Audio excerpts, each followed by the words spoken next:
यही समय है, करो। किसने रोका? मणिपुर पे बोलो, महंगाई पे बोलो, काले धन पे बोलो, लुटेरों पे बोलो, चोरों पे बोलो, अडानी पर बोलो। कब हिंदुस्तान में मोहब्बत की दुकान खुल गई है, नफरत खत्म हो गई है। वो प्रधानमंत्री भी बनेंगे। ये बाइट को भी आप कोट करके रख लीजिएगा। उस दिन फिर आप मुझसे कहेंगे कि पंडित जी आपकी ये बात भी सही हो गई, लेकिन मणिपुर तो बोलेगा, अडानी का रिश्ता बोलेगा। मोदी जो चोर हैं लेकर देश का खजाना भाग गए, उन चोरों पर कहता हूँ ना, मैं एक बात कहता हूँ कि छाती में वो जोर भरो, जो चोर है उसे चोर कहो। कौन उनके साथ था? कौन जयचंद थे? कौन गद्दार थे? कौन देशद्रोही थे? कौन जासूसी करते थे? कौन भगत सिंह की जासूसी करता था? कौन चंद्रशेखर की करता? ये सब सवाल तो है ही हो गई है। मनमोहन सिंह जब 500 रुपए का सिलेंडर देते थे तो उनकी चूड़ियां खनकती थी। आज मोदी जी 1100 की देते हैं तो चूड़ियों को घुन लग गया है। स्मृति ईरानी जैसे किसी कोने में भी नहीं देखेंगी। 24 में सदन के चौखट तो जाना दूर, ये दीवारों के आसपास भी नजर नहीं आएंगी। जनता ऐसी दुत्कारने को तैयार है।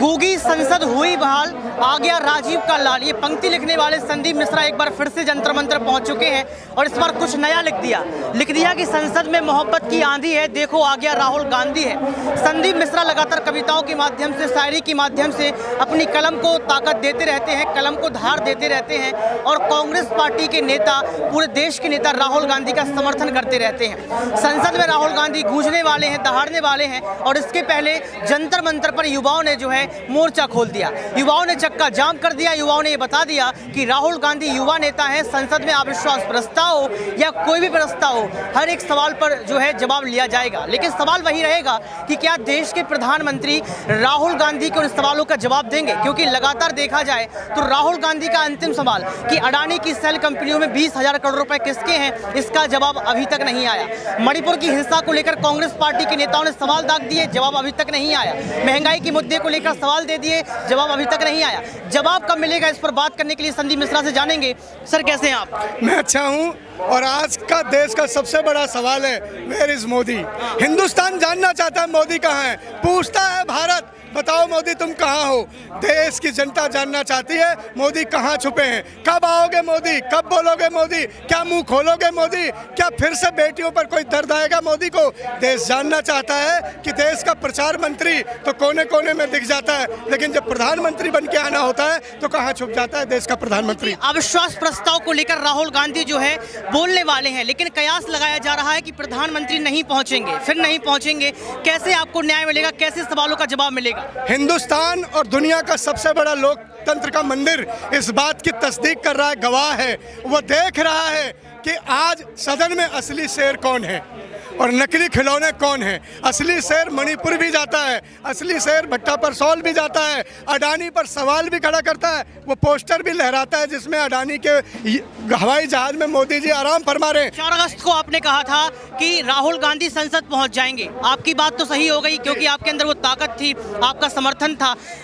संसद पहुंचने के बाद सवाल वही है, जवाब नहीं निकल के आ रहा है। तमाम लोग बैठे रहते हैं, जवाब कैसे निकलेगा? आज एक ब्राह्मण का बच्चा जंतर मंतर से एक और भविष्यवाणी कर रहा है कि लाल किले से एक गूंज आएगी और राहुल गांधी बोलेंगे, भाइयों और बहनों, हिंदुस्तान में मोहब्बत की दुकान खुल गई है, नफरत खत्म हो गई है। वो प्रधानमंत्री भी बनेंगे। इस बाइट को भी आप कोट करके रख लीजिएगा। उस दिन फिर आप मुझसे कहेंगे कि पंडित जी आपकी ये बात भी सही हो गई। मैं दुआ कर रहा हूँ, मैं 2 अगरबत्ती फालतू जलाता हूँ, भगवान शंकर की आरती ज्यादा करता हूँ कि राहुल गांधी को इतनी शक्ति दें कि वो मोहब्बत की दुकान को पूरे हिंदुस्तान में खोलें, देश को आगे बढ़ाएं। आज देश को, संविधान को, भारत को, सदन को, जनता को, आवाम को राहुल की जरूरत है। संदीप जी, संसद में क्या क्या सवाल रखने वाले हैं यहाँ पर राहुल गांधी? देखिए, वो राहुल गांधी जी की टीम ने तैयार किया होगा, लेकिन मणिपुर तो बोलेगा, अडानी का रिश्ता बोलेगा।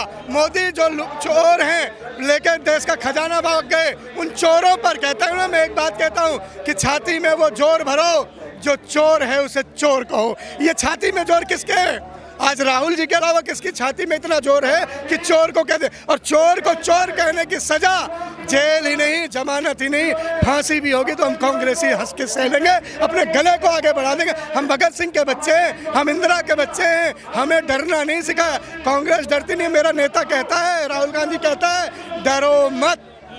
डर की बात आपने कही, लगातार देश में जो है महंगाई बढ़ती चली जा रही है, लेकिन इसके बावजूद भी बीजेपी समर्थक भाजपा को ही पसंद कर रहे हैं। एक सर्वे आया, सर्वे में कहा गया इस बार भी भाजपा जीतने वाली है।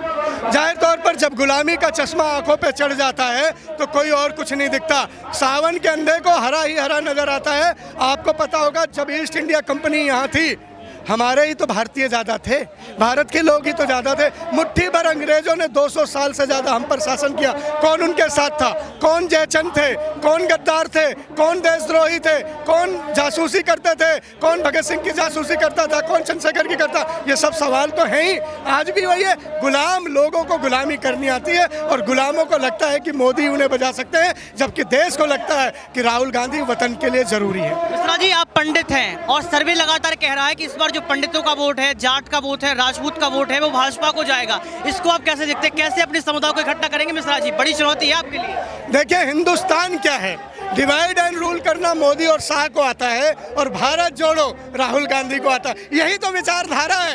ये जाति में लड़ाएंगे, धर्म में लड़ाएंगे, अल्पसंख्यक को बहुसंख्यक से लड़ाएंगे, आदिवासियों को साधारण से लड़ाएंगे, जाट को पंडितों से लड़ाएंगे, कहीं हिंदू और मुसलमान करेंगे। और राहुल गांधी क्या करेंगे? भारत जोड़ो, जुड़ता हुआ भारत, बढ़ता हुआ इंडिया, इंडिया में ही इंडिया को जिताने के लिए आगे बढ़ रहा है। जीतेगा इंडिया, हारेगा इंडिया। और मोदी जी झोला उठा के अपनी भविष्यवाणी को सही करके किसी कोने में बैठ जाएंगे। इनको कोई पूछने वाला भी नहीं होगा। मोदी जी मन की बात कर रहे थे, अभी जो रेलवे का उद्घाटन किया उसको लेकर लगातार बात कर रहे थे कि विपक्ष को कोई काम पसंद नहीं आता है, विपक्ष कुछ करता भी नहीं है, ना कुछ करने देता है। मोदी जी के हाथ किसने मरोड़ रखे, मुझे ये बताओ। जब प्रचार मंत्री बन के प्रधानमंत्री जाते हैं तो 56 इंच का सीना चौड़ा के रंग बिरंगी पोशाकें बदल के, कभी सींग वाली, कभी मुकुट वाली, कभी मोर वाली, कभी झाड़ू वाली लगा के खड़े हो जाते हैं। तब तो विपक्ष को गरियाते हैं, विपक्ष नहीं रोकता। लेकिन जब देश का विकास का काम करने की बारी आती है तो कहते हैं विपक्ष रोक लिया। सबका साथ, सबका विकास, सबका विश्वास। कब? हम तो कह रहे हैं बड़ी अच्छी लाइन है। कब? करो ना। अरे करते क्यों नहीं? करो, यही समय है, करो। किसने रोका? मणिपुर पे बोलो, महंगाई पे बोलो, काले धन पे बोलो, लुटेरों पे बोलो, चोरों पे बोलो, अडानी पर बोलो। कब? कब? सबका साथ, सबका विकास कब? भैया बोलो।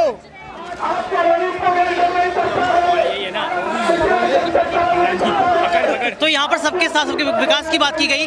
आप देख सकते हैं कैसे युवा जो है एक युवा के पीछे भाग रहे हैं, यानी कि युवाओं को आगे बढ़ाने का काम कर रहे हैं। कैसे संसद में मोहब्बत की आंधी है।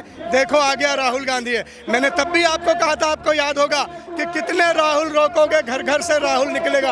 आज ये हुजूम, एक एक शख्स राहुल गांधी बनकर आज जंतर मंतर पर है। देश दहाड़ रहा है, देश बोल रहा है और देश मोहब्बत की तरफ चलने को तैयार है। नफरत के बाजार को छोड़ के इन नफरत फैलाने वालों के शटर डाउन होने लगे हैं और मोहब्बत की दुकानें खुलने लगी। मोहब्बत की बात कर दी है, गठबंधन पर सवाल ले लेते हैं। गठबंधन तोड़ने की बात की जा रही है, कौन तोड़ेगा? वो 38 ले आए, एनडीए वाले 38 बैसाखी, एक अकेला सब पर भारी कहने वाला 38 ऐसे ले आए। उनमें 25 ऐसे जिनका संसद में खाता भी नहीं खुला, 7 ऐसे जिनके एक एक सांसद है। अरे अपनी 22 लाख की वोटें हैं और उनकी 1 लाख की वोट, 1 करोड़ की वोट के लिए लोगों को जोड़ रहे हो। मोदी जी कुछ तो शर्म करो। कहते क्या हो, करते हो क्या हो, दिखते क्या हो, बनते क्या हो, बोलते क्या हो, जनता क्या समझे आपसे? संसद घेराव के फायदे क्या क्या? संसद घेराव की आप बात कर रहे हैं। आदरणीय जेपी जी कह के गए थे कि जब जब संसद आवारा होती हैं तब तब सड़कों पर कोहराम होता है। आज सड़कों पर कोहराम है, जाहिर तौर पर संसद आवारा है। संविधान की सुनने वाला कोई नहीं। संसद पर नकेल डालने के लिए युवाओं को सड़क पर आना होगा और हम राहुल गांधी जी के नेतृत्व में सड़क पर। स्मृति सड़क पे दिख रही है, स्मृति ईरानी सड़क पे दिख रही है। स्मृति ईरानी क्यों दिखेंगी? जो वो चूड़ियां लहराती थी आज सोने की हो गई है, हीरे की हो गई है, मोतियों की हो गई है। मनमोहन सिंह जब 500 रुपए का सिलेंडर देते थे तो उनकी चूड़ियां खनकती थी। आज मोदी जी 1100 की देते हैं तो चूड़ियों को घुन लग गया है, क्योंकि तब एक सीधा प्रधानमंत्री था, किसी की भी सुन होता था। आज स्मृति ईरानी को यह भी नहीं पता कि गोवा में उनकी बेटी बेइज्जती क्या है। लेकिन कैसे आप स्मृति ईरानी को चुनौती दे पाएंगे, क्योंकि लगातार जो है मन की बात में शामिल होती हैं, मणिपुर हिंसा पर नहीं बोलती हैं, लेकिन आपका सवाल तो स्मृति से है ना सर? स्मृति ईरानी को जवाब मैं नहीं दूंगा, अमेठी देगी, देश देगा, वतन देगा। स्मृति ईरानी जैसे किसी कोने में भी नहीं देखेंगी। 24 में सदन के चौखट तो जाना दूर, ये दीवारों के आसपास भी नजर नहीं आएंगी। जनता ऐसे दुत्कारने को तैयार है। राहुल को चुनौती दे रही है कि राहुल को हरा देंगे। वायनाड से कभी कभी जोकर भी चल जाता है ताश के पत्तों में, लेकिन 52 पत्तों की बाजीगरी में बादशाह होता है और बादशाह रिटर्न। प्रधानमंत्री बना देंगे, हैं? प्रधानमंत्री बना देंगे राहुल को। जाहिर तौर पर इंडिया बना रहा है प्रधानमंत्री। मैं कौन हूँ, आप कौन है? इंडिया ने ठाना है राहुल गांधी को प्रधानमंत्री बनाना है। अब इंडिया की बारी है, जीत की तैयारी है। Thank you. संदीप मिश्रा जो है लगातार इस पर बात कर रहे थे, अपनी बातों को रख रहे थे, लगातार ये बता दिया कि इंडिया इस बार राहुल गांधी को प्रधानमंत्री बना देगी, और ये भी बता दिया कि स्मृति ईरानी जो पहले चूड़ियां खनखनाती थी, सिलेंडर के मुद्दों पर बात करती थी, अब जो है लगातार आने वाले समय में जो है यहाँ पर बात करते हुए नजर आएंगे स्मृति ईरानी 2024 के चुनाव में।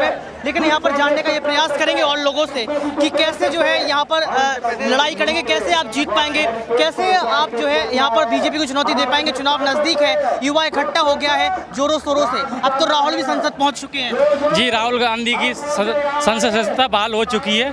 यह असत्य पर सत्य की जीत है। सत्य परेशान हो सकता है लेकिन कभी पराजित नहीं हो सकता। और महंगाई बेरोजगारी के खिलाफ जो राहुल गांधी लड़ रहे हैं, देश में कोई पार्टी नहीं लड़ रही है जितनी शक्ति से। संसद तो पहुंच चुके हैं राहुल गांधी, लेकिन प्रधानमंत्री नहीं पहुंच रहे हैं। जी, उसका भी समय आएगा, आएगा, जरूर आएगा। वो भी प्रधानमंत्री बनेंगे, देश बनाए इलेक्टेड होकर। राहुल गांधी के सवालों के जवाब देने के लिए प्रधानमंत्री नहीं पहुंच रहे हैं संसद में, सवाल ही है। वो उनका काम है हमेशा भागने, सवालों से भागने का उनका हमेशा काम रहा है। हिम्मत का काम नहीं। देश के सवालों में जवाब देने की हिम्मत नहीं है उसमें। सवाल तो फालतू के सवाल है, कुछ अच्छे सवाल नहीं है राहुल। जनता से पूछो ना कि फालतू के टमाटर देखने को नहीं मिल रहे लोगों को।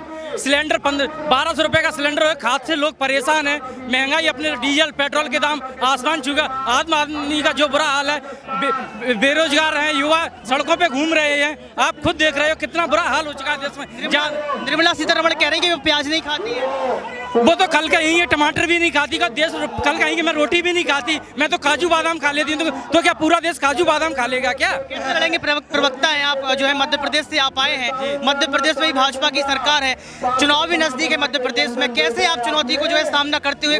हमारे मध्य प्रदेश के जो मुख्यमंत्री जी हैं, घोषणावीर हैं, वो 25,000 से ज्यादा घोषणाएं कर चुके हैं जिन्हें आप बिल्कुल पूरी नहीं। हर हफ्ते नारियल फोड़ते हैं, नारियल लेके चलते हैं और उनका जाना तय है बिल्कुल। आज तो फोड़ दिया, लेकिन ज्योतिरादित्य सिंधिया ने कांग्रेस को तो फोड़ दिया था ना। ज्योतिरादित्य सिंधिया कांग्रेस से जो है विदाई ले ली। सिंधिया जी का जनाधार उनके साथ ही चला गया।